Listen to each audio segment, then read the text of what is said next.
Pibara kine kilong ki kubor bamenta kasngi menteri rangba kari Nepal ubalendra sha ulapen pau bakari Nepal kadon ka jingkut jingmut ka baskham ban penjanai bat pen klain ye ka jingyadei bat kiri ba marjan kiri parlok bat ki kenhun ya treilang na kabenta ka roi kapar ulapen sai ba kane ka jingyadei kan syong nong rem halor ka jing shania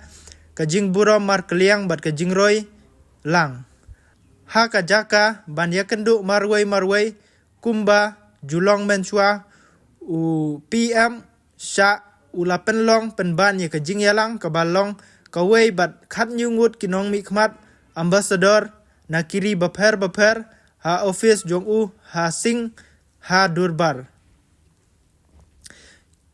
kibaya don benta ha kane ka jing yalang ki kentup ye kinong mi khmat na kari India Pakistan Korea United Kingdom Qatar, Switzerland, France, Israel, Japan, Bangladesh, Germany, Egypt, Sri Lanka, Saudi Arabia, China, United States of America, but United Nation.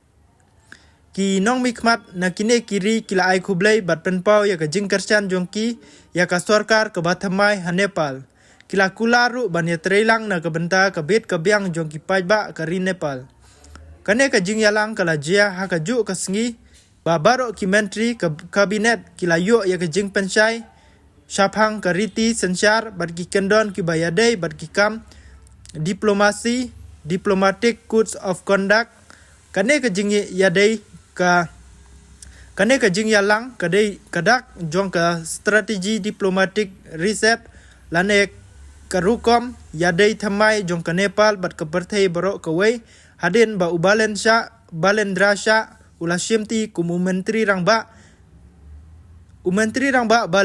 balendra sha ula shimti ya ka khat haka arpunyu tarik ulebar hadin ba ula job don buram haka election ula tmu ban pen I baka Nepal ka yang haka rensan ka ba biang ba da ka ba ti kena hakmat ka perthei baro ka wei